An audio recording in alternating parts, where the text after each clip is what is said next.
Tune on in. It's your boy T-Vokalz, host in the building. You already know what time it is. I got Big Bro in the building. Oh, yeah, we're going to talk about all things going on in Shreveport. But also, man, we're going to get to sit down and see, man, who is Craig Lee? People want to know who he is. Y'all know he is a strong black man here in our city, and he makes it do what it do, and he stands on business. My brother stand on business, so we definitely going to talk. But, hey, we got some good news, y'all. Yeah, Craig Lee, City Council District B. And if you know where District B is, hey, where I'm at right now, that's District B. And we want my brother to take care of that. Yes, sir. So y'all stay tuned. T-Vokalz Show. Let's go.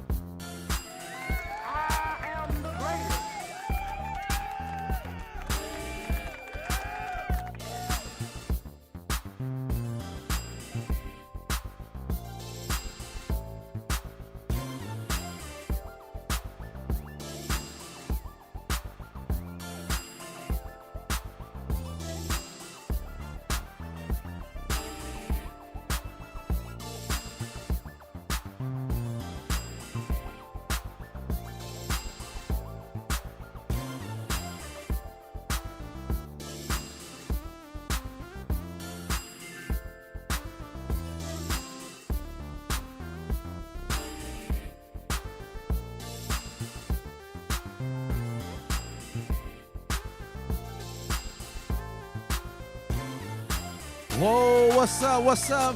Yeah, this your boy. Yeah, we here. You already know what time it is, yeah. Hey, I got my brother in the building. Craig Lee, y'all. Greetings. Yes, sir. Greetings. Come on with it, yes, sir. Oh. Man, what's going on, everybody? It's your boy T-Vokalz, the host in the building, man. And it is the T-Vokalz Show. And I got my special guest in the building, Mr. Craig Lee, y'all. Welcome him, y'all. Welcome him. I need y'all to like, share, comment. Also, subscribe to NR Multimedia Group and check out what we got going on because we got some great things going on in NR Multimedia Group. But before we do start, I definitely want to, this is the last weekend of Black History Month, and I definitely, it was so dope to just have you here, bro, on, you know what I'm saying, the last ending of Black History Month.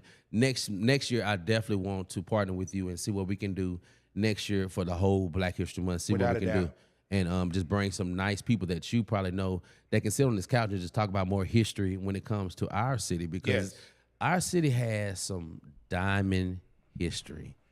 It goes back from, all the way back from Elvis Presley, you know what I'm saying, those days, Sam Cooke coming through here. It's a lot of history we have, even through, Martin Luther King them coming through. It's a lot that happened in Shreveport, Louisiana, and I feel like that we don't tell more about it. You know what I'm saying? It's not popular to tell about it. But I feel like me, I guess the historian side of me has always been inside of me. I've always wanted to know our history. Also, wanted to know the USA history and the world history. You know what I'm saying? When it comes to Black people, how we came over here and really we did impact the world in what we have had. So I definitely wanted to have you on here, man, because you have so much knowledge. You do something every Tuesday, which is so great. And you've been doing that for how many years? This is our 30th year. As June 19th, the week of Juneteenth. Oh, man. Brother T, this will be 30 years. Wow. We started in 1996. Come on. And I was just a cub at that time. I was 20, going on 29 years old. Wow. Yeah. I hadn't turned 29 yet. Wow. Yeah. So let's before we get to all the things that we got to say. So y'all already saw that my brother is running for the councilman. Yes, District B. So I need y'all to already know what time it is when it comes to the election. Y'all need to vote him on in. Yes, sir. Because he definitely has a plan. He has a vision for District B, and I would love for you to be running this area because you definitely are a person that has integrity. So let's tell everybody, who is Craig Lee? Where you from? All that good stuff. Well, first I want to echo. I want to thank you because this is a phenomenal Man, studio. thank you, brother. Appreciate you. And I want everybody to know when Tommy said, "Craig, I want you here," I'm thinking I'm coming into like a room, where he has a studio.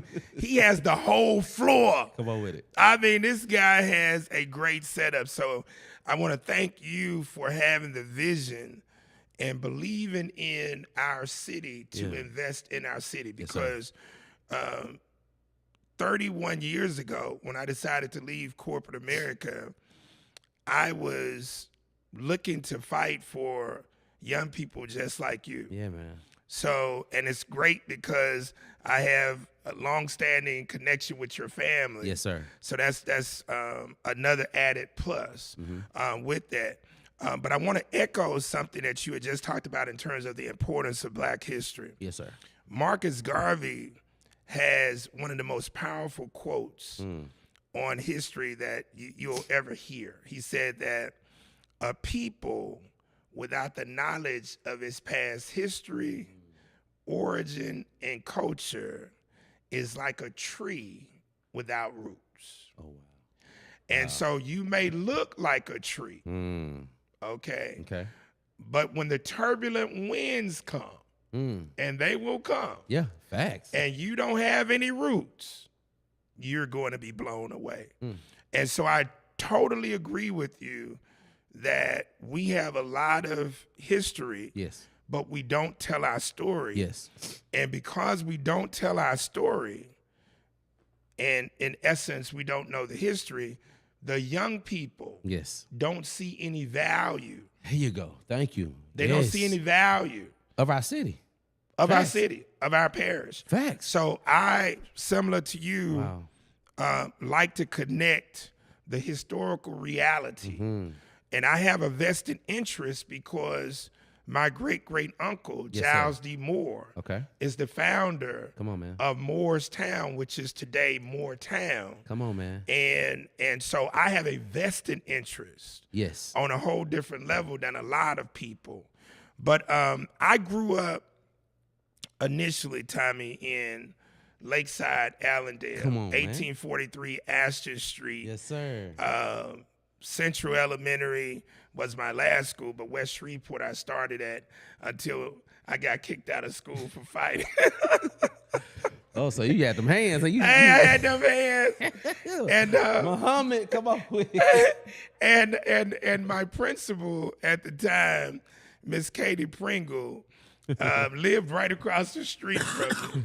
And so I got kicked out of West Shreveport, third grade, had to then go to Central Elementary, and that was the so-called project school. Okay. And so I earned my stripes to get into the projects by beating up the bully who had everybody scared. I was scared of him. You was the man. You had the you. juice. You had the juice. Yeah. And so my mother remarried in 1975, and we migrated to Queensboro. Okay. And so from 5th grade to my senior year in high school at Fair Park, I attended Queensboro Elementary, Lakeshore Junior High School, and then Fair Park High School. Yes, sir. And finished in 1985. But that's my origin, and that brings me to the point of saying I'm so proud of my sisters, Tammy and Cammie Wright. Come on with it, yes. Because they have now reignited the Queensboro Neighborhood Association. Yes. And I told them our father would be so happy because Eddie Wright was one of the founding members of the original Queensboro Neighborhood Association before Mr. Willie Bradford and Roy Burrell and Lola May started the 501c3 version of it. And so I told him that would be great.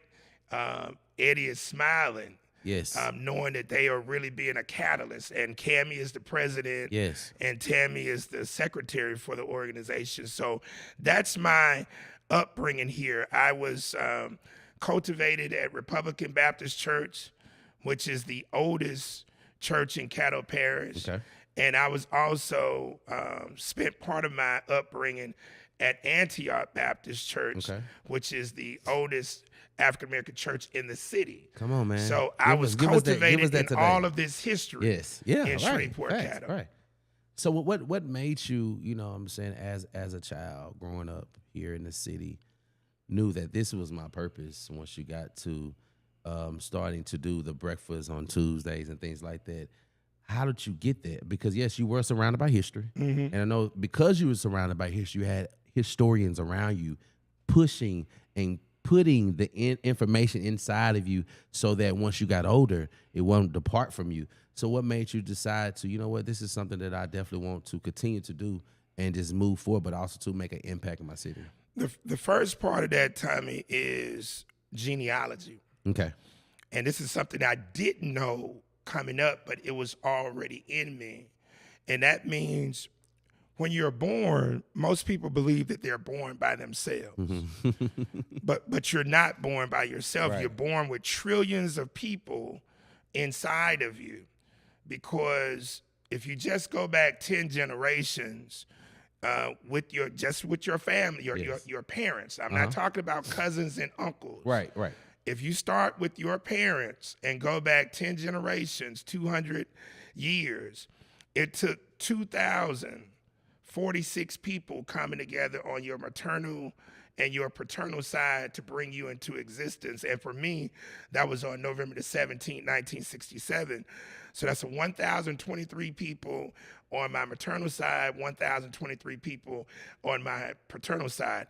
Of course, I didn't know all of them. Mm-hmm. So a lot of this had to do with that being already interwoven in me.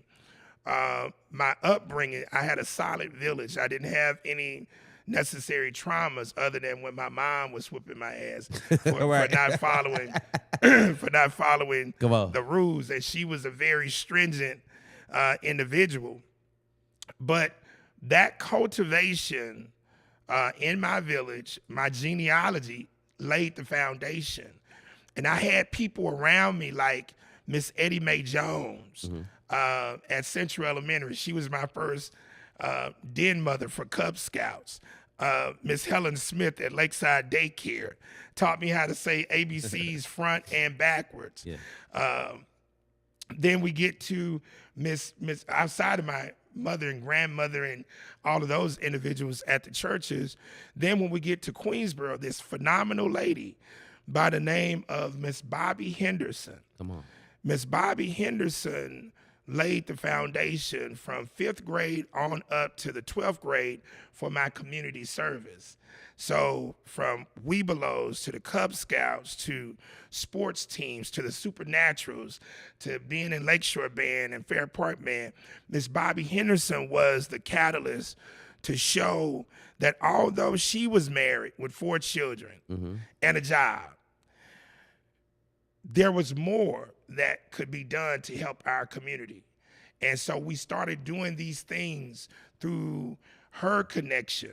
And so once I left Shreveport to go to one of the most phenomenal institutions in the world, the Xavier University. Come on, man.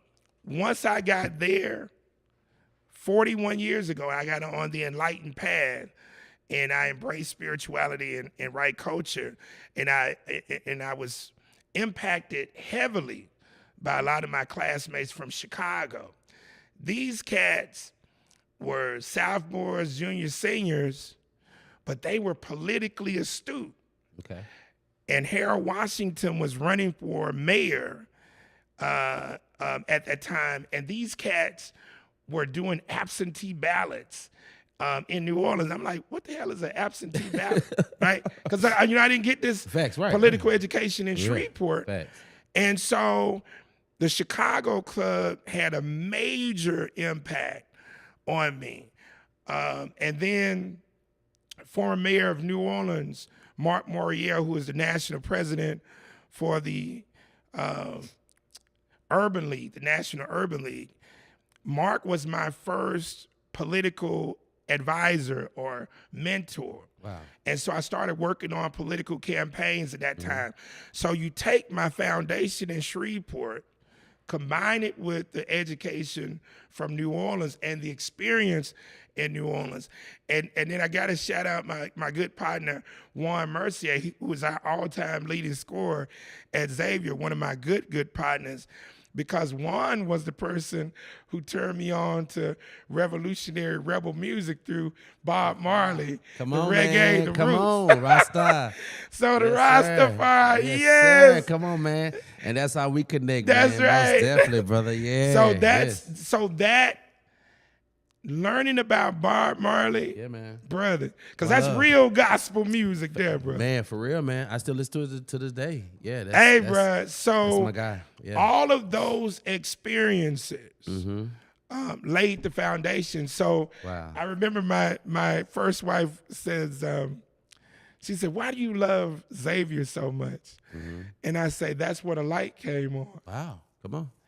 And she said, "Light, what do you mean light?" I said, "Well, at Xavier, every student had to take 2 semesters of theology, 2 semesters of philosophy, and a semester of ethics. I don't care what your major was." Okay. And I was a marketing econ guy. Okay.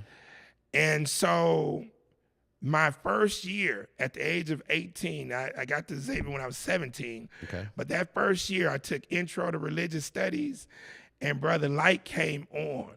And from that point, everything that I had done in Shreveport, Caddo, combined with what I was learning at Xavier, combined with being exposed to Bob Marley and Peter Tosh, and man. bruh, and then the experience of New Orleans in and of itself, right? Yeah, the culture, yeah. It was over. Yeah. And so my sophomore year, I took ethics.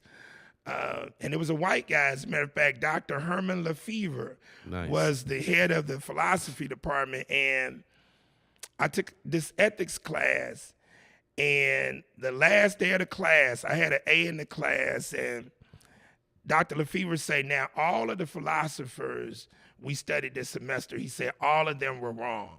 And I'm looking, and everybody is talking.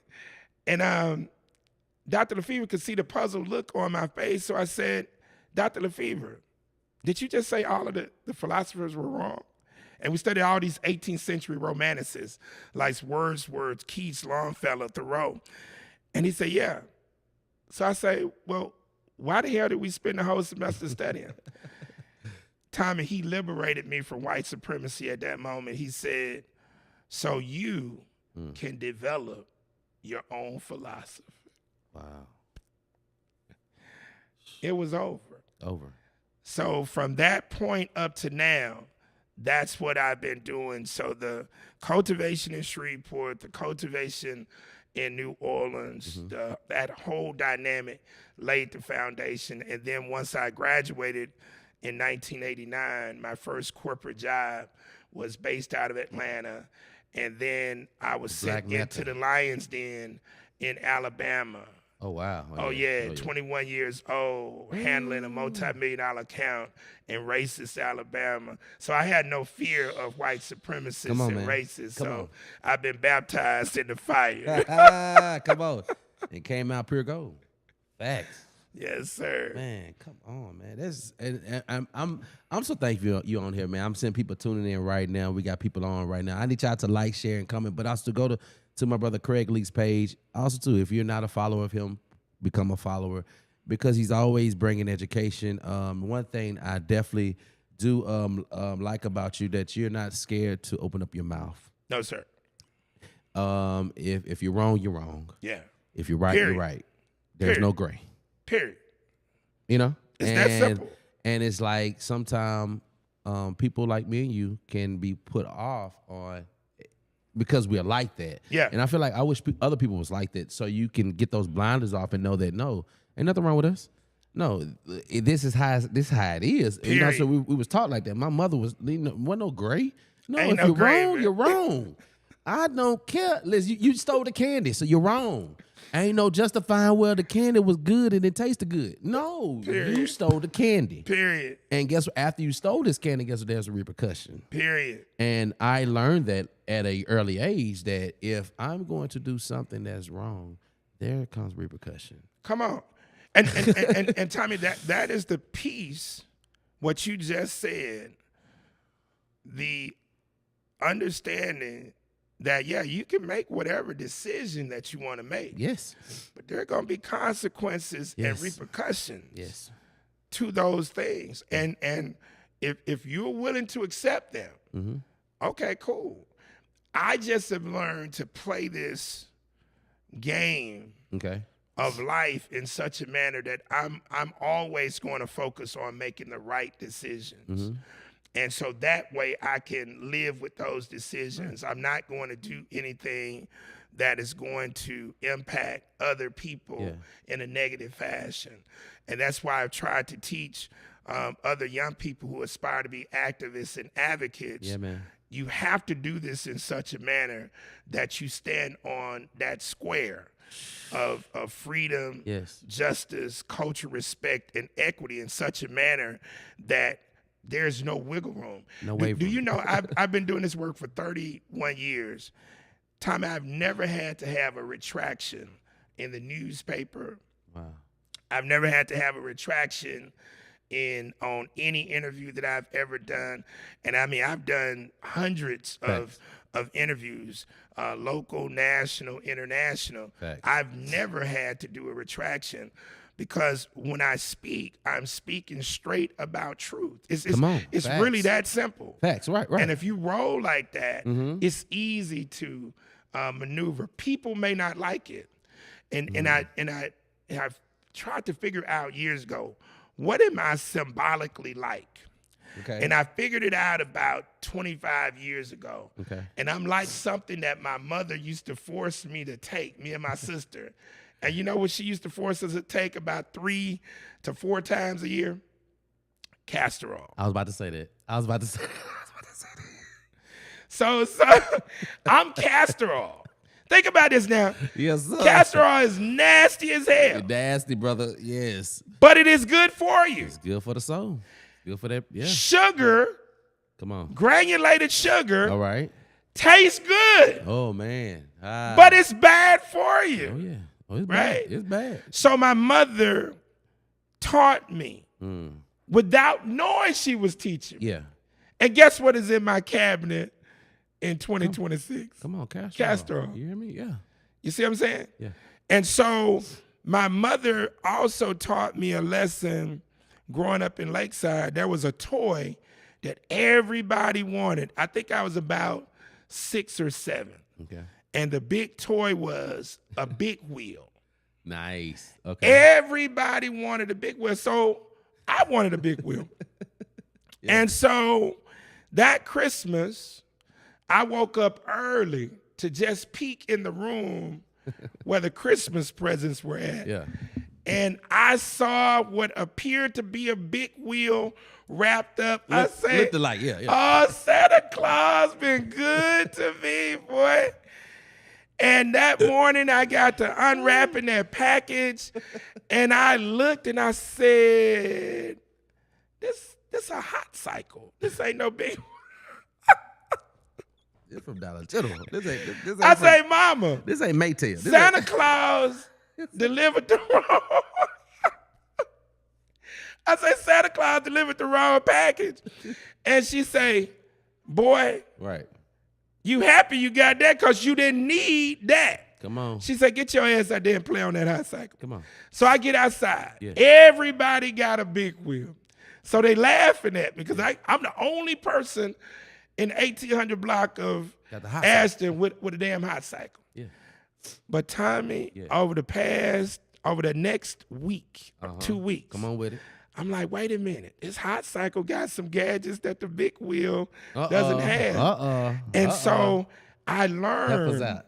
My mother, this wasn't a forced, like she wasn't trying to teach me this lesson, but it was an indirect lesson of learning to march to the beat of your own drum, number one. And then number two, the lesson was the necessity versus want. I didn't need a big wheel or a hot cycle. That's what I wanted and desired. Yeah. And when my mother taught me that lesson Yeah. at an early age, that has stuck with me. So the truth Wow, man. and necessity versus want, it has served me pretty well. And being castor oil. And I'm glad that you're saying that today because I feel like we still should do this as young parents. When you're parenting your kids, give them different lessons to grow with. And it shouldn't start when they're 18 by leave the house. Nah, you should be instilling this once they understand and comprehend. Oh, yes, sir. You know what I'm saying? Yes, sir. I have a 3-year-old, you know, so that'd be before. We're training her now, right from wrong, things of that nature, you know what I'm saying? So once she get older, and once she get to that age when she leave the house, she's very well equipped. Come on. And what your mother did was well equip you to when society hit you in the face. Come on, brother. When life hits you in the face. Because, you know, we cover you here. Come on, brother. But sooner or later, I'm going to have to let you free. And yes, we definitely going to be praying for you, but the covering is not there like it used to be. That's why parents have got to stop coddling. Come on, man. And start cultivating. Come on, brother. Because I asked the question, how does the natural color of a diamond is charcoal black? Facts. So I asked the question, how does it become this shiny thing Come on with it. that people want on their finger, around their wrist, that die for around their neck? Facts. You got to go through the fire. Come on, man. We got to stop removing the fire from children. You see, that's how you get cultivated. I have a quote, and we adopted it with dads on duty. Wow. It says, youth are like diamonds in the rough. They must be cultivated and refined if wise elder eyes expect to see them shine. Wise.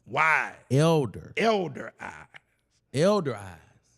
Expect to see them shine. So you can't remove the fire.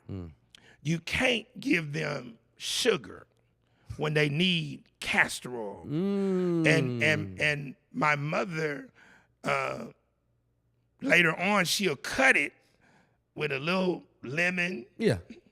And then she started getting real nice and cutting it with a little honey or some cough syrup. Yeah. And I came to find out that honey is a natural medicinal sweetener. Come on, man. Yes, sir. Okay. Facts. That has major health benefits. Correct. For yes. us. Facts. But had she not cultivated me in that early, and so that lays the foundation for me to tell people there's no such thing as a self-made man or a self-made woman, because there's so many people that help to make you, even when you don't know these lessons are being taught, whether it be by your mother, your father, your uncle, your aunts, your grandparents, great-grandparents, or just people in the village. And so that is the foundation of what has made Craig Lee. And I honor these people to this day. The Miss Eddie Mae Jones, the Miss Helen Smiths, all of my teachers from elementary, even when Miss Pringle kicked me out of West Shreveport. I even honor the bully, Darnell Winters. I still remember his name from Central, because that fight was a pivotal point. I was scared. He had told the whole Florida he was about to whip my ass. Right. And the creator just said, put your hands up. I'm going to throw them for you. Now, I got stabbed. He stabbed me with a pencil. Yeah. Once them bees hit him. But that particular situation showed me that you have to stand up to bullies. And that's how I got kicked out of West Shreveport, because I used to defend people who couldn't defend themselves, who were afraid to defend themselves. Yeah. So that is just carried over into my adulthood. Yes, sir. Wow. The Craig Lee, y'all. Yeah. So we heard a lot from you, and I definitely have to have, because you have so much to talk about. It's like no one can limit the time that they have with you. You know what I'm saying? So I definitely have to have you come up here and we just talk about straight history. But before we get into the most important thing, I definitely want y'all to talk about. Can you give us just some more history on Shreveport because I want to help some people. I know we got people watching, but I want people to know some things that we don't know about the history of Shreveport when it comes to us Black people. Well, number one, this area that started out in 1836 as a campsite that evolved into a town called Shreveport. Okay. Was named after the person who was paid to open up the waterway, Henry Miller Shreve. Yeah, man. But Henry Miller Shreve didn't start the city. Okay. So that's the history from him being paid by the government to come clear up the logjam on the Red River up to Shreveport. The city wasn't started until 1871, and it was a black man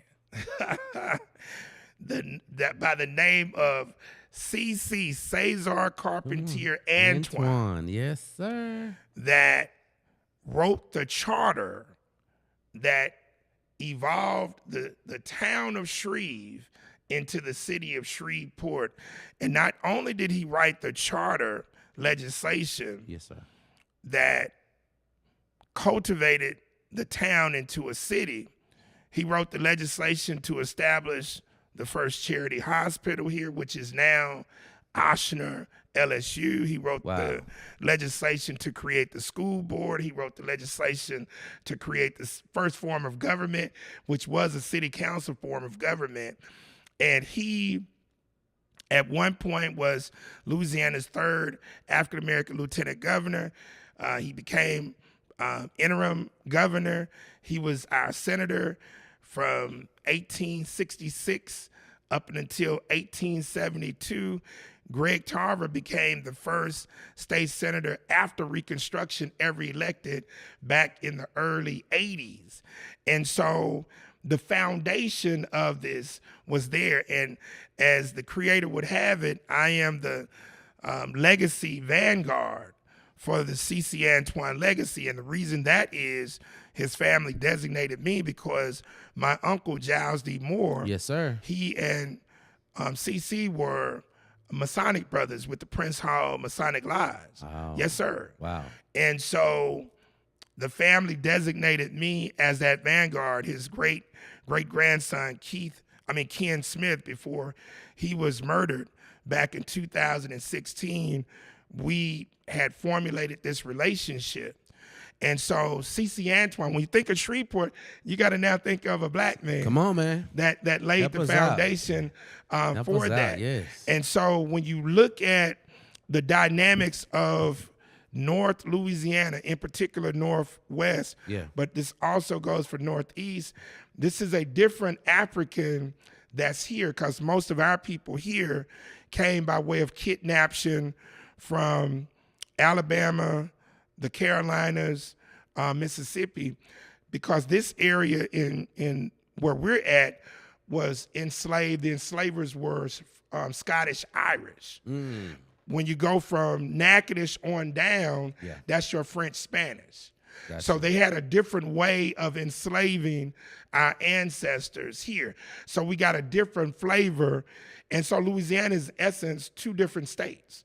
And so C.C. migrated from New Orleans to Shreveport with a whole different mindset. And if people want to know more about him, you go out to the Bethlehem Missionary Baptist Church right on the corner of West 70th and Industrial. He's buried there.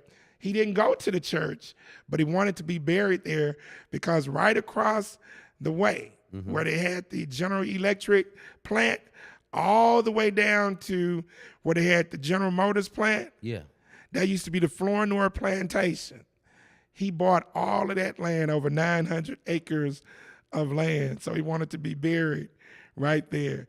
And so the city of Shreveport adopted my vision of now resurrecting what we call C.C. Antoine Square in Lakeside, which is right there off of Milam and Sycamore. Yes, sir. And so now we just finished phase 2, and phase 3 is going to start where we build a replica of the house and now cultivate that whole area around C.C. Antoine.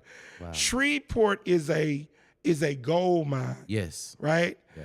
And so most people don't know that the person who wrote most of the jokes for Richard Pryor. Come on. Paul Mooney. Yes. From where? Shreveport, Louisiana. Yes. Okay.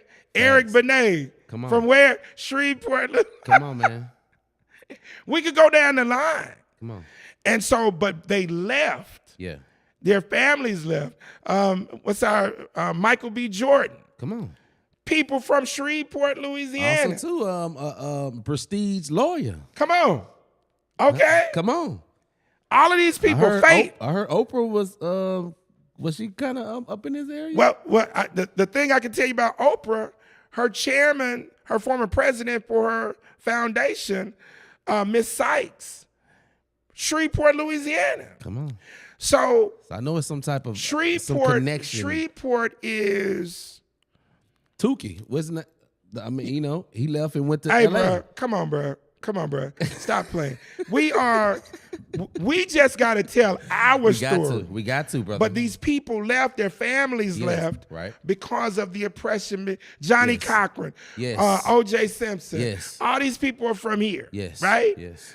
And so my thing is, especially now that the 50 Cent deal is finished, we tell our stories that can now be dramatically portrayed on the big screen or in books or whatever. Right. But it's up to us, and then that will give us the value, the confidence of now, instead of shouting out Compton or shouting out New York City, you shout out your town.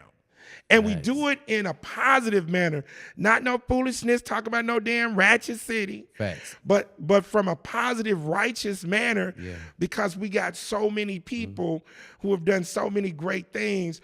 But it's my job to help tell the story. And now with you being in the tech arena with film and whatnot, we can now start to tell these stories. And I definitely want to tell the story. Okay. That's why, you know, it's been ever since last year, you know, when I've seen you, when I just kind of started doing this right here, I told you I got to have you on my show. Yeah. I got to get you on here because you're such a historian when it comes to Shreveport. People got to know where we from. Come on, bro. They got to know that we are a diamond, not in the rough. We are a diamond city. Oh, yeah. And we have to look at Shreveport like we look at when we go to Chicago and we so amazed. Every time we wake up and we drive up out of our homes and we drive around Shreveport, we should be amazed how awesome our city is. Yes, it could be better. Yes, can we clean up different? Most definitely, but it takes us. But it takes, look. It takes us. Y'all complain, but it takes us. Tommy, your building is right on Texas Avenue. Yes. If you go less than 1 mile west on Texas, when you pass the municipal auditorium, come on, man. There's a big building to your left. Come on. That has some iron, you can see where a canopy like covering on the left side. It's called the Calanthian Temple. Wow. That was the largest building in America at one time, built by an African American. The lady's name, and it was a lady who was responsible for the development. Her name is Cora Allen. Brother, you got to do research on this sister. That was an office plaza above ground, and below ground was a speakeasy after hours. And they used to have glass sidewalks. And at the top was a garden roof restaurant where they had Mardi Gras bar. This is back in the 20s. This is the second home of Freeman and Harris. Wow. The historical marker is right there. Yeah. It's right in the block with Antioch Baptist Church because that used to be called the Ave. Okay. Like Avenue. But that's where our people used to party and do business back in the day. So she's buried, if you keep on going on Texas, going past where David Arbor, shout out to David Arbor, Jonathan Reynolds, and Lawrence, Lamar Flukers, and Lawrence Flukers, all of them, with Louisiana Daiquiri. Yes, sir. You go past their spot, go past Texas and Lakeshore. She's buried at the Star Cemetery. And they used to, the headstones, they used to put stars on the headstones. And they had to stop that because white folks used to steal the stars from the headstones. But she's buried there. These are iconic figures. Wow. They were doing this in the 20s.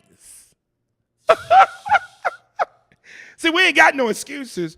But what has happened, integration, pseudo-integration, lulled us to sleep over the past 56 years. Man, we got to wake up. It lulled us to sleep, brother. See, so segregation forced us to have to do for self. And I'm talking about that's brothers and sisters. Because Corey Allen was the bomb.com, bro. And you had organizations like hers that were issuing out insurance policies. Man, we got brothers who had oil companies in Shreveport and Minden. We don't know our history.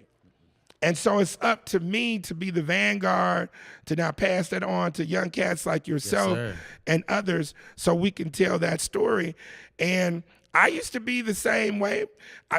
When I graduated, went to Xavier, I wasn't looking to come back to Shreveport.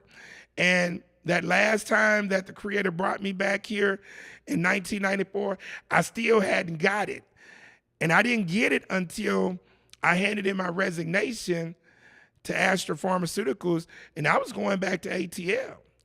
But a murder is what kept me here. And it was at that moment, this young brother who I was a big brother to growing up in Queensboro murdered somebody.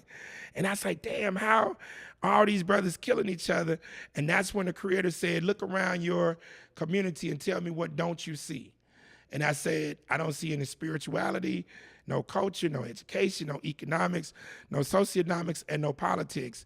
And that's when the Creator said, I cultivated you in Shreveport, took you to all these different places, not for you to continue to live in New Orleans, Atlanta, Nashville, Birmingham, Boston, these places you've lived, but for you to come back and help liberate your people and help empower your people.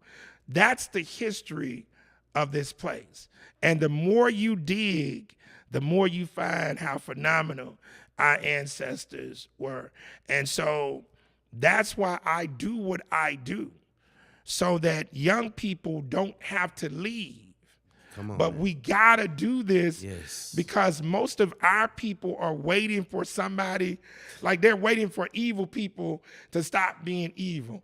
They praying for evil people to stop being evil. And that ain't never going to happen. I want everybody who is watching your podcast, even if you don't believe in any kind of scripture. Come on, brother. If they go tonight and go to the King James Version of the scripture and look at the 82nd number of Psalms, it's only 8 verses in that 82nd number. And Brother Tommy, this is a conversation that so-called God is having with the earthly gods, individuals like you and me. Yes, sir.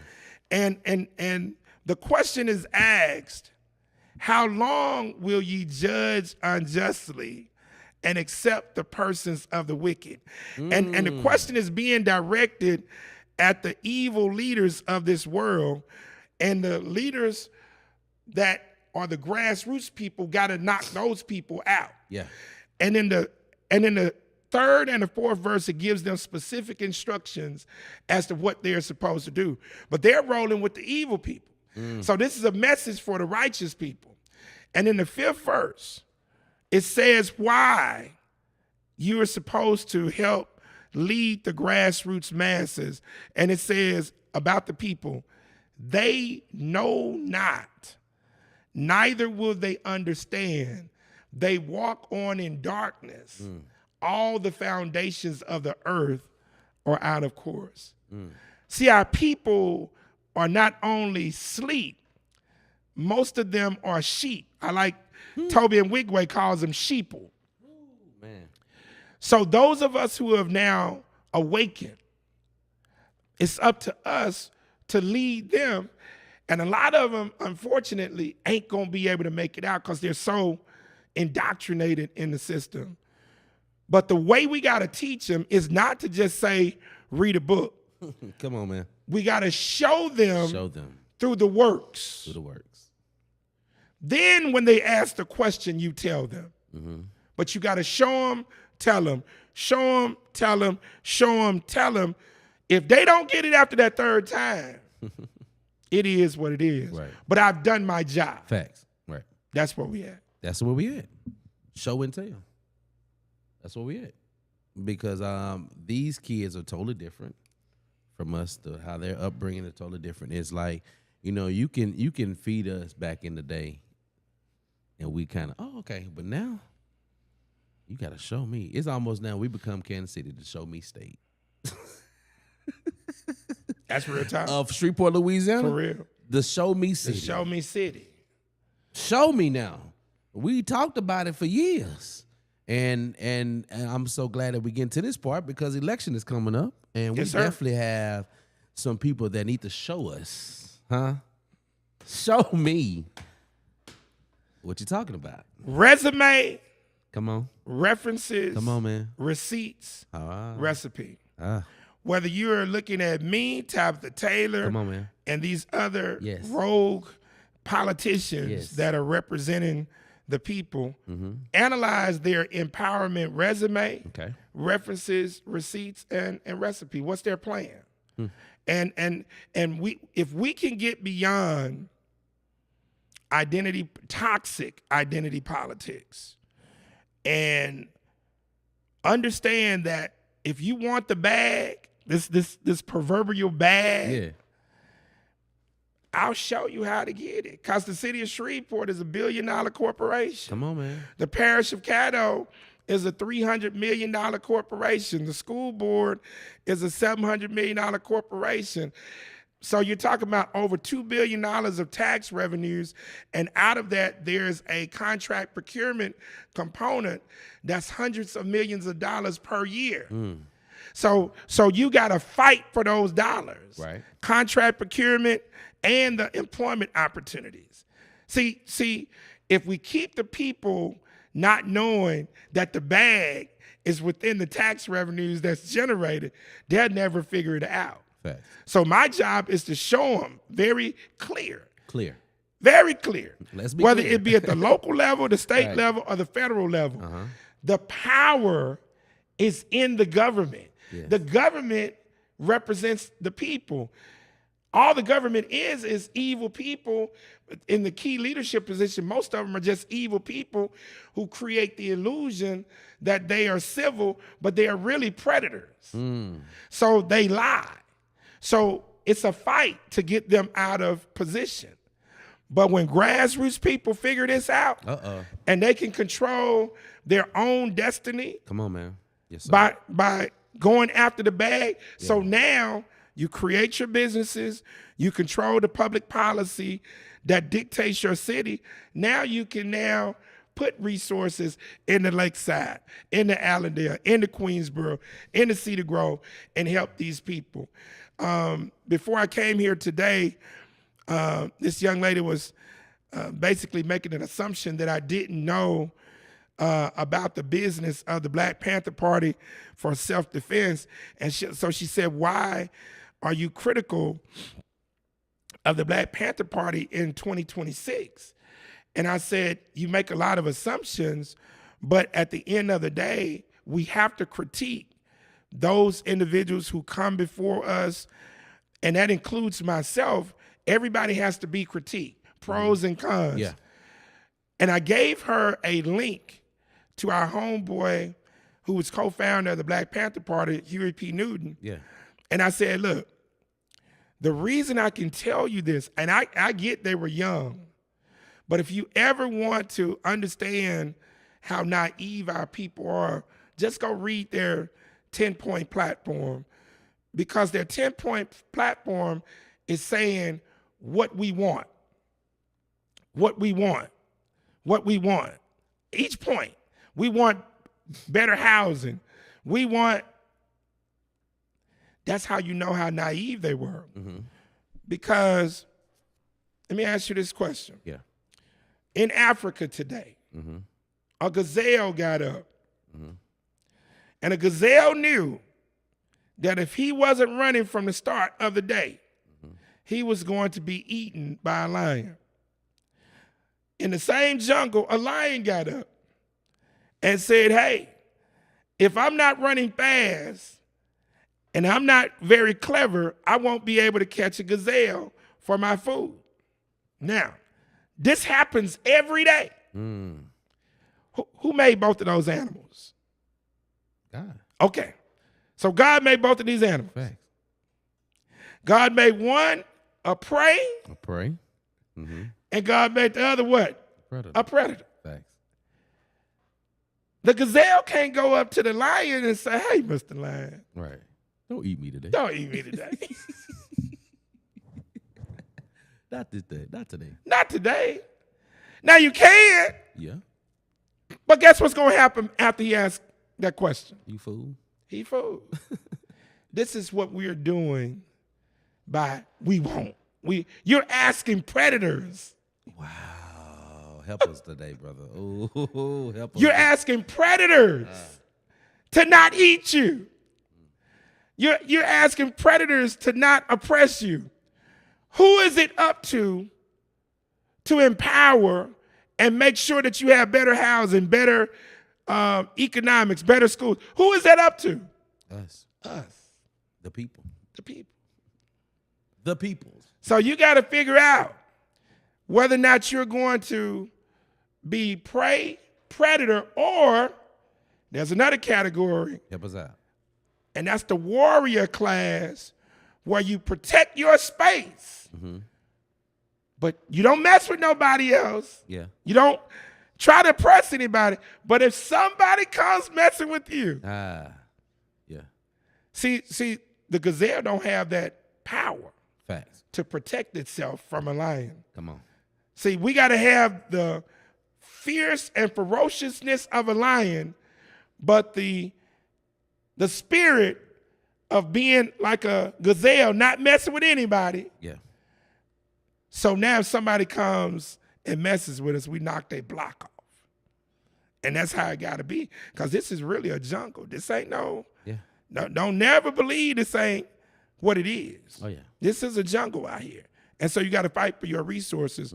So when it comes to politics, this is a combat sport. Come on, man. It's a fight for resources. And ain't nobody just going to give you contracts knowing that they've been stealing contracts all along. And that's what this whole elimination of DEI is all about. Ain't got nothing to do with capacity. If you go to my page today, I made a post about Ted DiBiase Jr.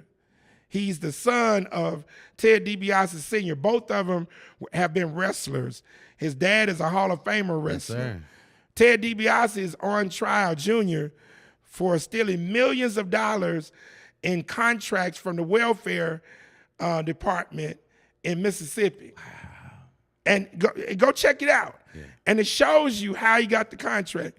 Ain't have nothing to do with no great work ethic, and they just gave him the contract because he's a part of the clique, right? Come on. So we got to understand that when we get opportunities, we can't do what they do. You say, well, they gave contracts to their friends. It's one thing of looking out for your friends if he's qualified. Like when I Say that walked one more in, time. Say that one more time, brother. it's one thing to work with your friends and help your friends if they are qualified. See, you're qualified, and you've invested in your space. Facts.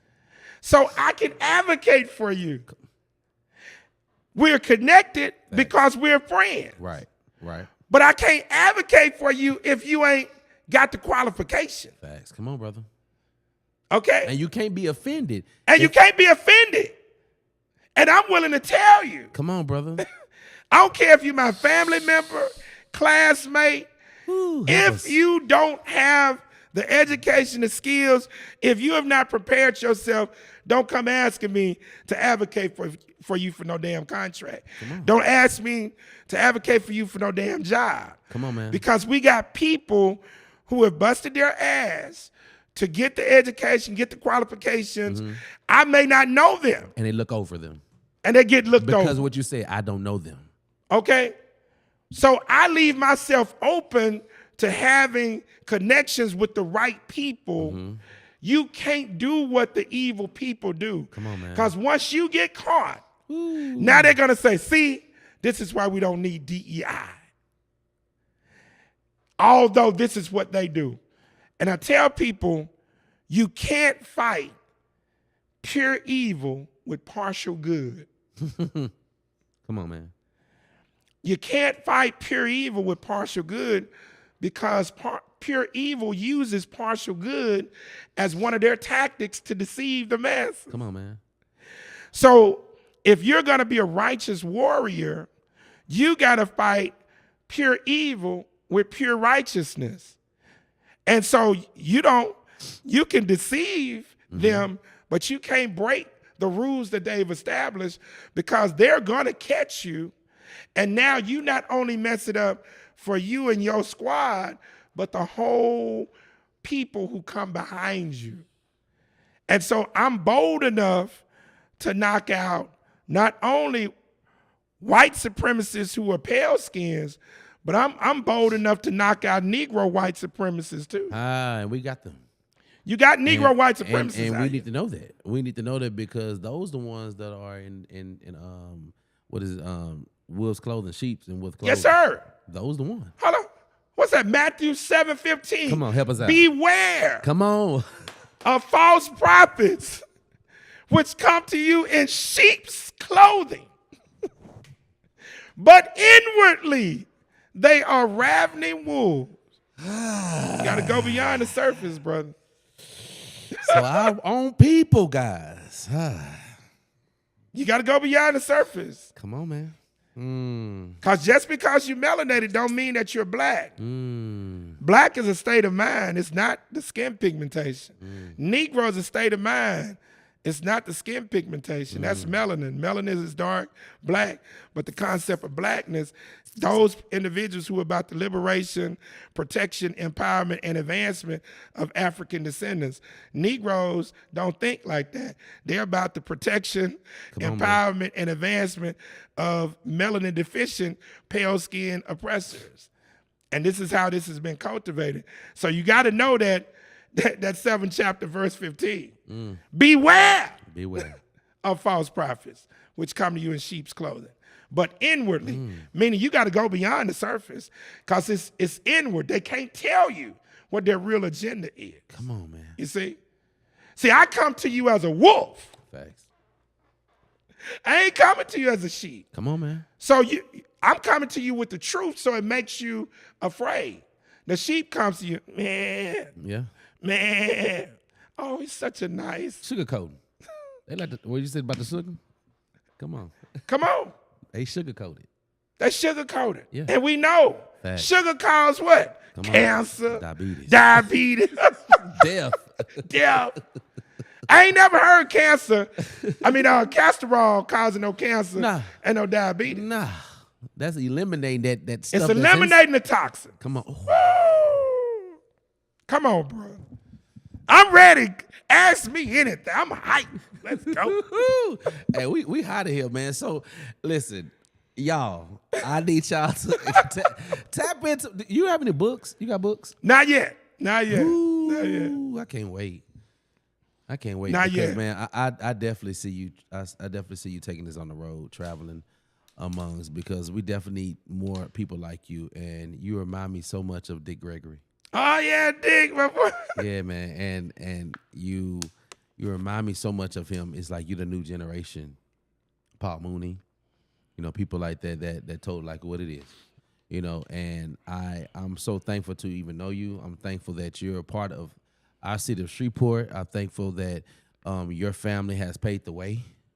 You know what I'm saying? So many other families here in the city that has paved the way. But we looked over those families. Yeah. They're royalty here. Bruh, for real. And I want to know them. I want to know them and just give them homage and respect, man, because we appreciate y'all. Because if it wasn't for y'all families that paved the way and things like that, we wouldn't be where we at now when it comes to Shreveport, Louisiana. So those family mean a lot too. Yes, we talk about the government, we talk about, but what about the people that was inside? For real, bro. In the fire. For real. In the fire, you know what I'm saying? And so CC Antoine family and the Moortown, your family, y'all matter, you know what I'm saying? And it takes people to understand that, y'all, those people came together to make sure that we had Shreveport. Now, us have to come together to make sure that Shreveport legacy go to the next level. The next level. Tommy, have you ever read the book Malcolm X's autobiography? No, I haven't. I want you to get that book. Okay. When you ask about Black History Fact. Yes, sir. I want you to get that book. I want you to read it. Okay. And I want you to pay real attention okay. to the part where Malcolm X goes to Accra, Ghana. Okay.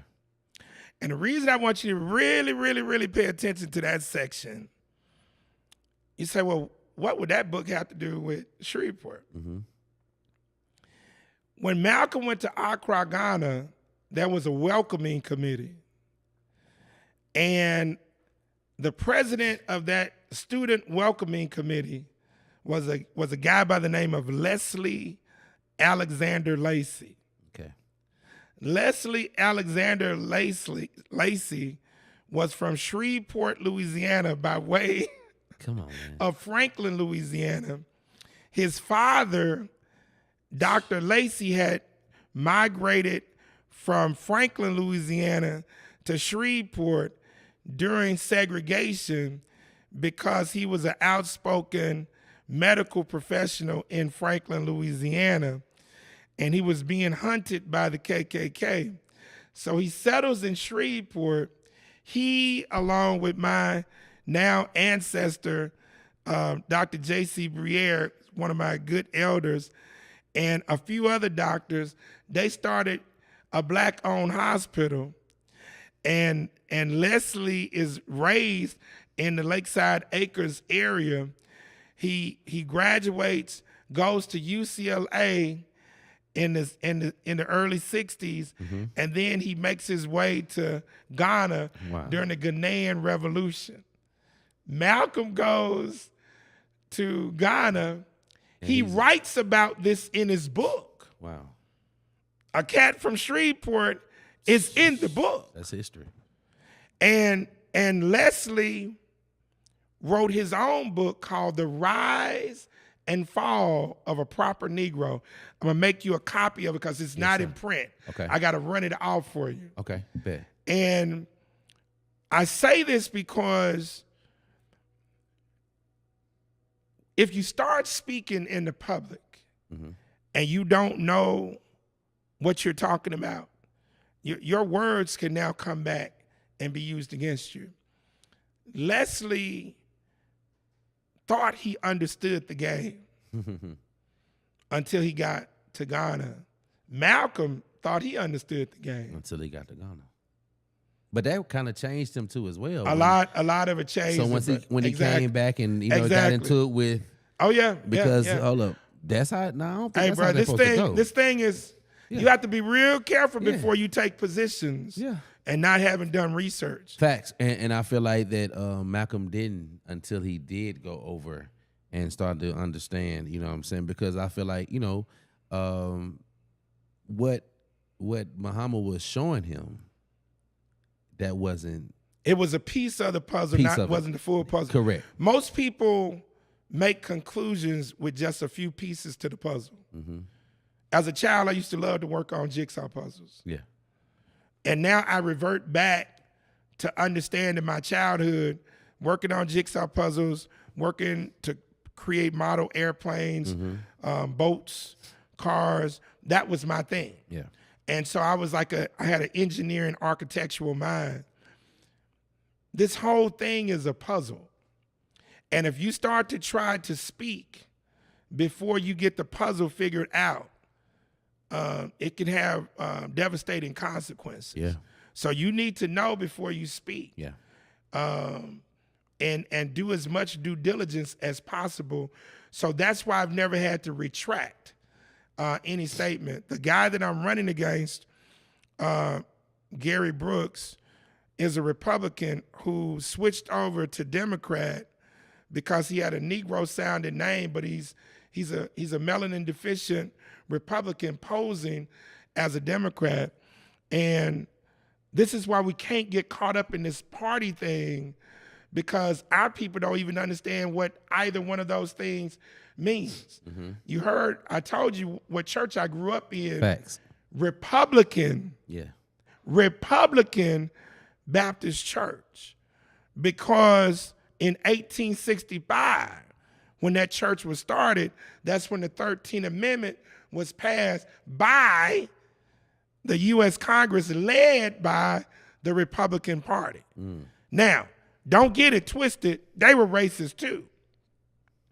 We were just being used as pawns, but the Republicans laid the foundation, not the current Republicans, but the Republicans of that day laid the foundation.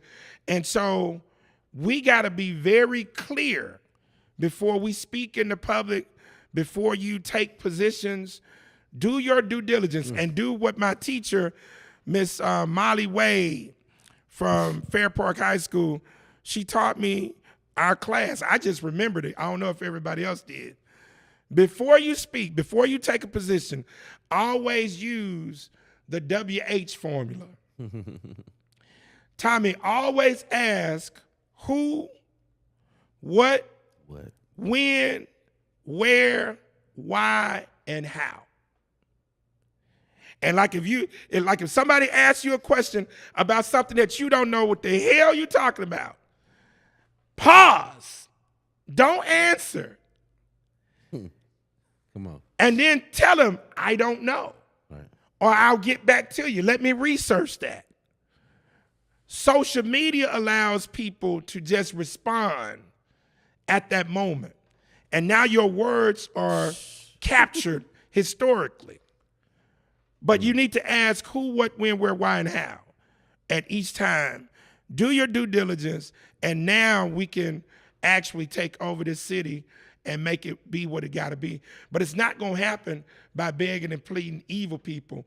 We got to put righteous people in the right political position. Right. And also, too,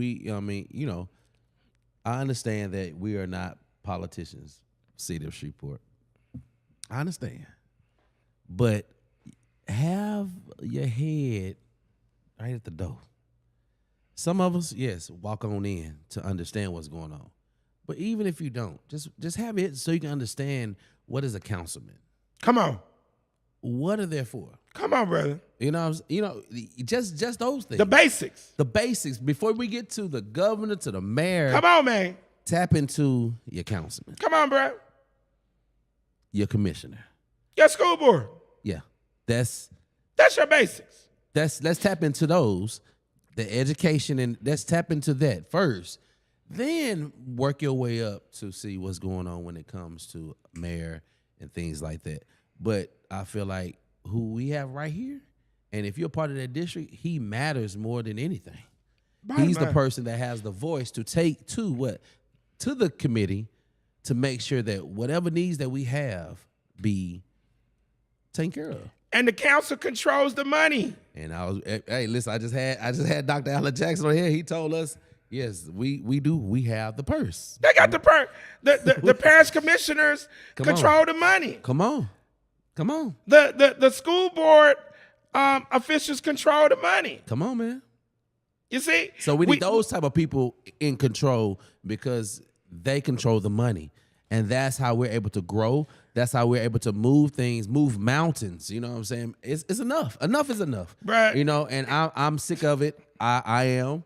I want our city to be just like New York and Atlanta and these other thriving cities, because we have the people here that can make sure when it comes, we're going to take care of it. Exactly. And that's the thing about it, that we want the people that are in place right now, that when we bring it here, we can take care of it.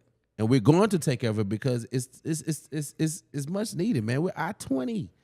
I-20, I-49, and soon to be I-69. Come on, man. We right here. No, I mean, come on. We pulling y'all in with when it comes to gambling and things like that. Now we pulling in with other things that we have that are here every year. like the Independence Bowl and things like that. Come on. Now you got a $12 billion campus being built Come on. for AI by Amazon. Come on. Come on. 50's deal is the largest deal in the history of North Central Louisiana Come on. by an African American. Come on. We got major things going on, Yes. so it's time to get from under the shade tree. Yes, facts. Because most people ain't on the sideline. Nah. They ain't even in the parking lot. Nah. So come from under the shade tree, Put the T down. get in the game, Facts. and connect, because we got a $1 billion agenda that I'm launching, and it's been on the table. We've been working it way before 50 was announced. But shout out to Orville Hall, because he found beauty in Shreveport. Come on, facts, man. He found beauty in Shreveport, and he advocates hard for Yes, Shreveport. facts. He and his partner Philip Price, and shout out also to the G Unit Port City team. Come on. Anthony Montgomery, Cassandra Montgomery, Shalette Holden, my cousin Gerard Durden. That team, Yes, man. working with Orville and Philip, is the foundation, and they're showing you what you can do with just a few people. Right, facts. When we come together on one mission and the same mission. Come on. They on one mission on the same mission. Ain't no two people like, you know what, nah, everybody on this one mission. And guess what? I had my cousin Gerard come speak to Tuesday Morning Breakfast. Yeah. And although they all work together, they pushed Gerard to be first up. Like in baseball, you got first batter, second batter. Right. They put Gerard first up. Why? Because he had proven himself Come on. in the trucking industry Come on. and in the real estate industry. Yeah. And they knew that 50 would need real estate. Facts. Smart move. So he put them in the position of earning the trust. And so now all of them can now maneuver. Facts. And 50 has built this great relationship with them, but they laid the foundation for Orville. And so I tell people all the time, man, Craig, can you give me an acting role with 50? Hell no, I can't get you no damn acting role. I said, listen, I'm connected with them, but I'm not a part of their inner circle. Help us, bro. Grassroots people got to partnership and become a part, put their own inner circle team together so that they can now maneuver. Doing what anybody who don't want a partnership with you, if they come in here, come on, brother. we know there's something wrong with them. Help them out. Help them out. Because you done created the physical reality, brother. Thank you. Thank you. I mean, this is I can't even say it's New Yorker. This is Shreveport. Look here, 50, I don't know if you saw this, but Jim Jones was leasing a studio space kick it out in the building. Yeah. 50 went and bought the building. Right. Right. Jim Jones ain't had no studio like this, bro. Oh, no, he didn't. No. This ain't, hey, bro, this is like, so anybody who is not trying to work with the people who show the reality, you know, so you just go on and move, find somebody else. Because they're here. People from Shreveport who are in Dallas, Houston, they're looking to move back, man. Right. Yeah. And they also, too, want to come to places like this or be around people like us that understand unity, quality. First of all, quality. That's one thing I want in my city of Shreveport. When we doing these events, things like that, quality over quantity. Come on, brother.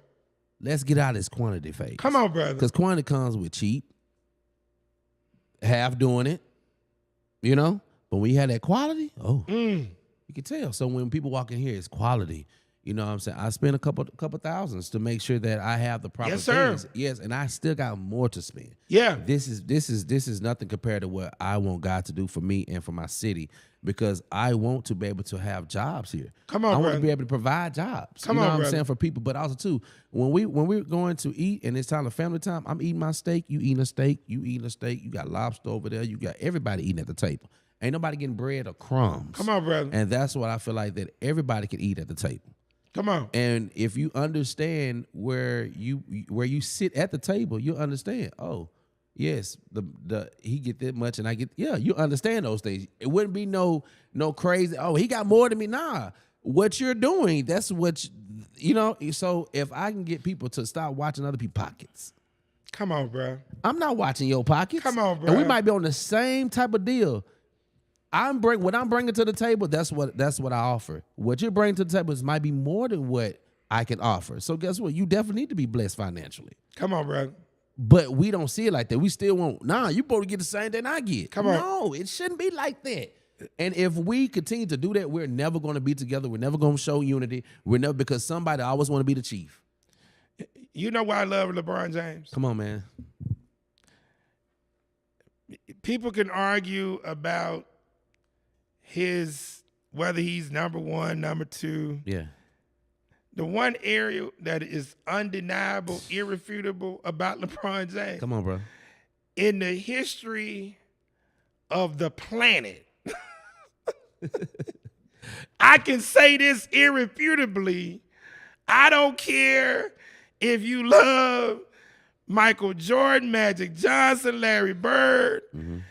I don't care what sport. I don't care what business. Mm-hmm.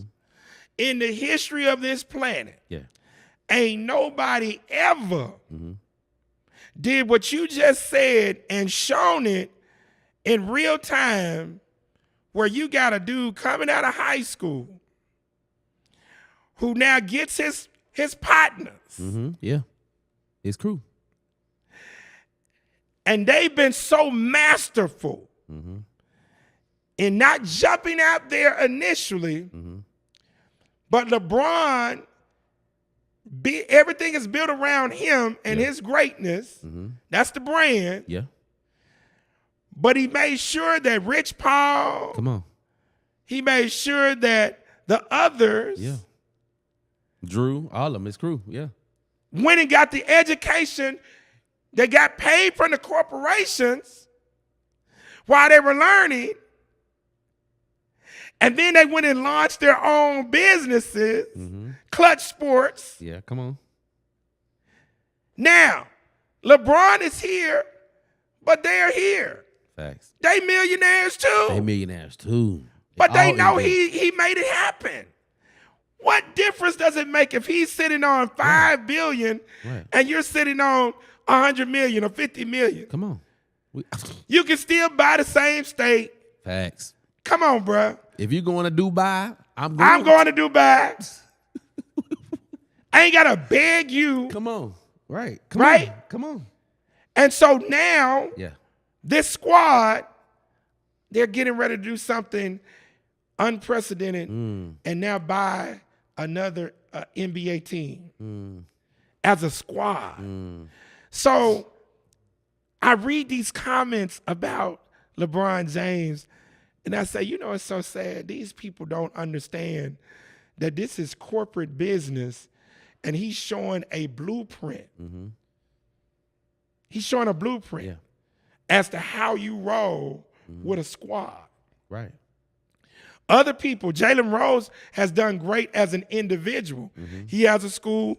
LeBron James has a school. But in terms of taking a team, and now cultivating and making their mark, bruh, it ain't no other entity. That's what makes him the greatest within that realm. You see? Now, if we can do that at the local level, in whatever city or state, county, parish that you're in, now you start to see some major things happen. So what you just said, it dawned on me when you were talking, you're talking about the LeBron James prototype. That's what we got to do, brother. Yeah, facts. Because we got to employ our own people. Right. Especially now with AI. Because, bro, a lot of these people about to lose their regular job. Facts. So we got to wise up. Yeah. And shout out to my brother MJ. He's been on here, man. Listen, yes, we definitely got to link up. Me and MJ been going back and forth. MJ! We've been going back and forth with trying to partner up, but that's my brother. We definitely got to That's partner good. up. We definitely got we definitely got to partner up. So it's so funny. He said, Craig Lee, I've been trying to work with Tommy, but hey man, and I'm gonna put it up here. Yeah, listen, we gonna work, brother. We gonna work. I definitely next week. Let's sit down at the table and talk. So I can make sure that I'm a part of what y'all have going on, man. The Judy Ann Mason film. Because MJ, Tommy is the bomb, brother. He got a hell of a place, man. Yeah. Sure. I'm so proud of you, bro. I ain't lying to you. Thank you, man. I appreciate it, man. Man, to God be the glory, man. It's just all about hard work, and also too, man. I've learned how to help others. Yeah. And give them my all, just like if it was mine. And anybody know about me, it don't matter if you say, Tom, I need you to help me with my event and whatever. I'm going to work the event just like it was mine. You know, I'm going to bring the professionalism like it's mine. Yeah. You know what I'm saying? So it's like the energy that I'm bringing to other people, now the energy is starting to come back to me because I've always done everybody right. I'm not going to do something over here or try to, no. I've always did everybody right. I love to help people, but I have a vision, and I'm so thankful that my dad gave me the blessings when I decided to step away from Little Animals Crawfish and more and do this, because also it's going to benefit my family too. Yeah. You know, so now here we got, yes, y'all know us on the church side. My dad is a pastor. Yeah. Now people know us in the food industry. Now they're gonna know us in this film and music industry. And that's what it's about. And this is a family that loves the city of Shreveport. Yeah. This is a family that are God-fearing people. Yeah. This is a family that has been trained right. This is a family that we definitely want to encourage other families to do the same thing that we have done. Yeah. And what we have done in my family, as we have said, you know what, we're going to be the model when it comes to a family working together, but also too, we're leveling up when it comes to finances. Come on, brother. Longevity of finances, where now once we leave up out of here, our legacy, they can the grandkids can take over Little Come Animals. on, brother. The grandkids can take over Nar Multimedia. Come on, brother. The grandkids are taking over the church and things like that, because we have made these things in place, and now we just got to just continue to do it. But we are the model, and we definitely want to help other families do the same thing, because we are better together as a family. Yeah. Not just as my family, but a family. We're a family. At the end of the day, we're God's children. And I just want people to understand we are God's children, and we should be respectful, love each other, and find unity. And that's what I'm on, man. And one thing before you leave up out here, what is the reason? What's the main reason why you decide, you know what, I want to be a councilman now. You know, I've done these things. I want to make a difference. So what the reason why you want to make a district in District B? In Scripture, as you learn about Jesus, Yeshua, they say he was a carpenter, but you can't find any building that he built in Scripture. So the concept of being a carpenter is a metaphor. And so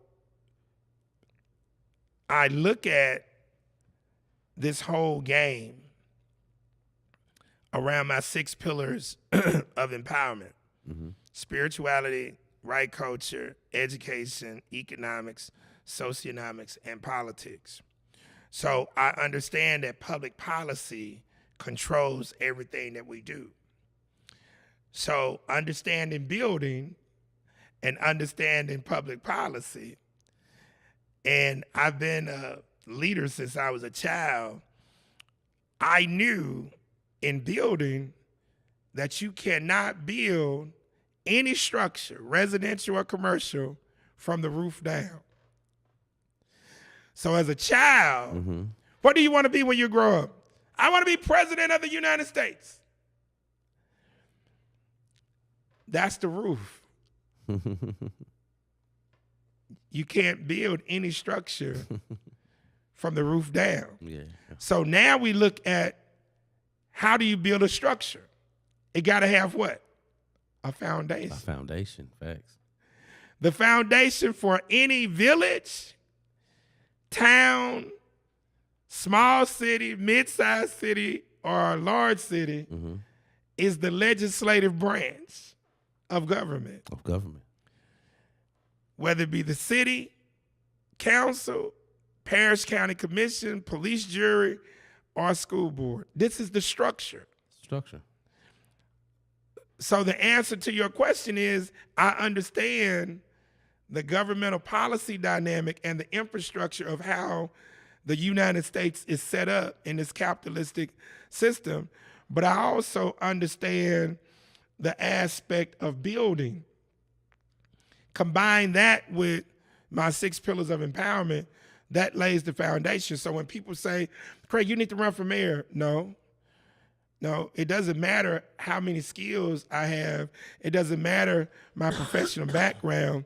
I got to understand the foundation of the finances first. Come on, man. So I need to know where every penny in the city of Shreveport, in every department, I need to know where all of it is at. I need to know where all of it is spent. I need to understand the budget. I have to help create between 20 to 40 black millionaires before I offer myself up. And in order to create 20 to 40 black millionaires, I got to have an industry that can now create millionaires. Come on, man. The industry that I focus on is tourism and edutainment and positive entertainment. So black tourism is a $70+ billion a year industry. My objective for Shreveport since 1994 has been very simple. 2% market share of $70 billion. Well, what is that? $1.4 billion. So now you combine the economics with the 6 pillars of empowerment, with an understanding of government, with the understanding of construction and development. Yeah. That's why I select city council, and that's the only thing that I've ever run for, and it's been a progression because MJ will tell you I'm an independent candidate. I'm not a Democrat. I'm not a Republican. I want people to learn to vote for the person who has the best empowerment resume, references, receipts, and recipe. And if there's another entity in the damn world, not just Shreveport, if there's another one that has a better empowerment resume, references, receipts, and recipe than me, vote for them. But don't vote for somebody just because their name sounds like a Negro name. Don't vote for them because, you know, he went to school with my cousin, Viethra, and don't do that. Because you don't do that when you select a doctor. Come on, man. You don't do that when you go select a bank. Facts. You see? You're looking to select the best entity that can handle your situation. We learn to do that with politics. We learn to do that with religion. We can control our own destiny, brother. So that's why I'm running for city council. Y'all heard it. That's the reason why. And I just wanted people to know that because I'm definitely rooting for you, brother. You know, and I pray that God just cover you and continue to instill the wisdom that you need to take our city to the next level. Yeah. And one thing about it, I know you, even if you don't get it, you're still gonna be on fire for our city. Oh man. And that's one thing I love about you, that you don't waver. No. You know, and just like me, I'm not gonna waver either. I'm definitely always been on fire for my city. Anywhere I've been around this country, I talked about Shreveport, Louisiana, and I just wish our city just talk about us, just like you talk about everybody, every other. Come city. on, brother. Talk about us too, but also too, even because I know a little bit of history, you know what I'm saying, which has helped me understand the value of our city, but I don't know all of it, but I've still talk about our city. Yeah. In a positive way. In a positive way. In a positive way. Yes, we have killing all day long. We have these things that, we have. Every city does. Right. Right. I'm getting to that. Every city has that. You know what I'm saying? But, y'all, unity, love conquers all. Yeah. And we come together as a community and understand, let's get behind the people that really matters and really care about the city. not popularity. Exactly. You know what I'm saying? You know, just because this person they might not have the right what we need. We need people in office for what we need, not what we want. Yeah. And when you were saying Come on, brother. about the, you know what I'm saying? Yeah. You know, about the toy. Yeah, the big wheel. You know? No, we don't need the big wheel. Yeah, don't need it. And didn't need that damn hot cycle. Right. We need things that what we need right now. And what we need in our city is definitely the right people in office. Yeah. And I feel like that you will take that seat and make sure that our city is a better place. So y'all vote for my brother. Vote. Yes, sir. District B. Yes, sir. Come on. And also, too, y'all, Power 4. I was talking about that earlier. And now you getting the seat. Come on, we're going to be Power 5. Oh, it's over. Power 5. I mean, with Tabitha, myself, and 3 other solid African descendants in position in District E, District G, and District F, brother, we take Shreveport to becoming a multi-billion-dollar public sector corporation. Facts. And now we elevate individuals like you, Brett Lattin, Yes. other people. I love what you had to say about you and Brett with friendly competition. Yes, sir. I love, because competition is good. Yeah. And you don't have to be disparaging as it relates to it. So you get 5 solid individuals on that city council. You get 7 solid African Americans who advocate for the grassroots on the parish commission. You get 7 solid entities on that school board. Brother, Shreveport can become Wakanda in less than 10 years. Come on, man. We can transform this whole thing. Wow. And let me say it to you now. It's going to be in my campaign literature.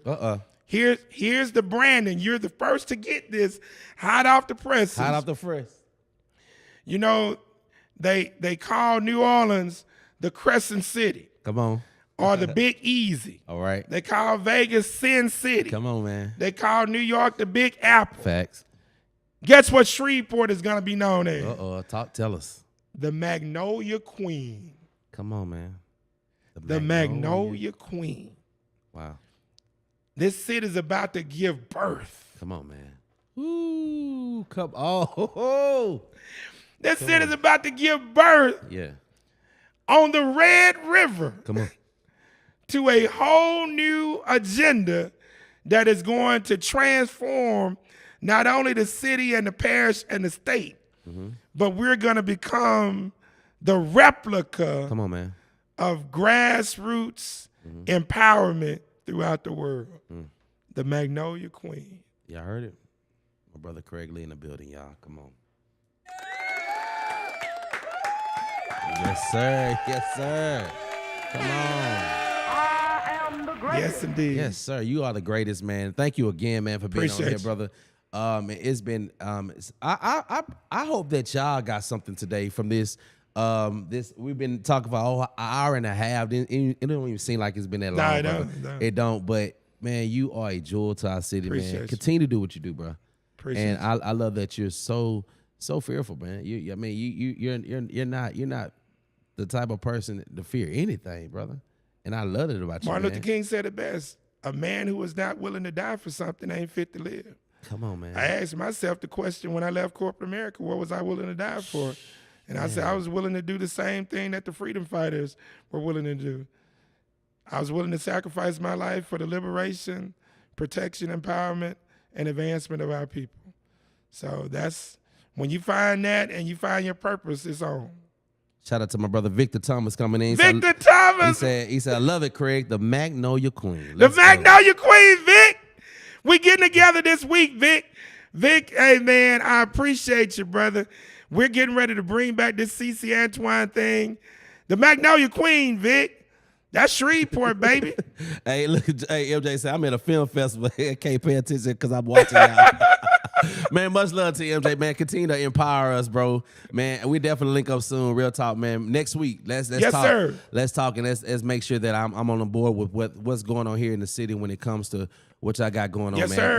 Man, again, I need y'all to follow my brother Craig Lee. See what he got going on, but also too, District B. Hey, so I need y'all. Hey, he already said it. So I need y'all to go ahead and vote. And y'all be wise when it comes to this voting. Yes. Pray, ask God to who you should pick to be running for these candidates, because we definitely got some people that are running for mayor, and it is what it is. And school board. And school board too as City well. council, mayor, and school board. City council, mayor, and school board, those things right there, we definitely need y'all to pay attention, understand what they're talking about. Yeah. Research these people and make sure that they are the right qualified person. And what are the 4 things that need to be focused on? Come on. Resume, references, receipts, recipe. And recipe. They're playing. Come on, baby. Hey, Miss Smalls in the building. Yes, the lady over the Cedar Grove, queen of Cedar Grove. Oh, Sam, what's up, Sister Sam? Yeah, Sam is in the building. Yes. Much love to you. Much love to you, Dwayne. Sam does a great job working, man. Yeah. And she's working with my sisters. And she said, that's my district. Hey, okay. She said, that's my district. Yeah. So much love to you, Sam, for being on here, and also to being an advocate for your community. And that's what we need, people like that. That's right. Really is about community. They ain't about the hype. It ain't about all that good stuff. You just want to just get the job done and make sure that we are a successful community and city. And let me tell you, if we got people like Sam in each neighborhood, and my sisters in there, bruh, Shreveport changes overnight. For sure. Facts. Okay. Overnight. Facts. Okay. It changes overnight. Right. And she's one. You get 10 of her in Cedar Grove, 10 of her Stoner Hill, throughout the Cooper Road. Oh, it's over. It's over. It's over. So much love to you, brother. All right, brother. Man, I love y'all, man. Thank y'all again for coming on, man. Yes. This is the T Vocal Show. You already know what time I have to leave y'all with grooving. You already know. But until then, I need y'all to support my brother. But also, too, I have some people that I definitely want to thank that's been rocking with me, that's been showing me so much love, and also, too, has been a support to the Nard Multimedia Group. Shout out to Takeover TV. Shout out to Takeover TV. You already know what time it is with them. Shout out to Social Pal Cal, social media strategist. Also, too, shout out to Sassy Catering. If you need somebody to make your delicious meal at your event, wedding, whatever it is, she definitely gonna get you right. Also, too, what I have on March the 27th. Yes, March the 27th is going to be here, and we definitely need your support on March the 27th. Darren Henson will be in the building, y'all. He's going to be doing some great things here in the city. He's going to be on the T Vocal Show. We're going to have an intimate night with him. He's bringing his book. He's bringing all those good things. So I want y'all to be in the building on that night, March the 27th. Stay tuned for March 28th. I definitely will be with Robinson Film Center. We will have that flyer out soon. He's doing an acting class at Robinson Film Center. Also, too, he's going to show his documentary. So it's going to be a red carpet event. So y'all stay tuned for that on next month. Yes, this is Black History, and I got my brother in the building who is Black History Month. And, I celebrate Black History, brother, every month. Every day. Every day, 365 days, and I'm totally unapologetically me, and I'm gonna be me until the end of time, and that's how Craig Lee is too. He's gonna be himself. Yes, sir. He's not gonna. He don't play around, and I don't play around when it comes to Shreveport, Louisiana. Yes, sir. We're here to stay. Much love to y'all. Thank y'all again for tuning in with us, y'all. Let's go. We're up out of here. Let's go. Peace.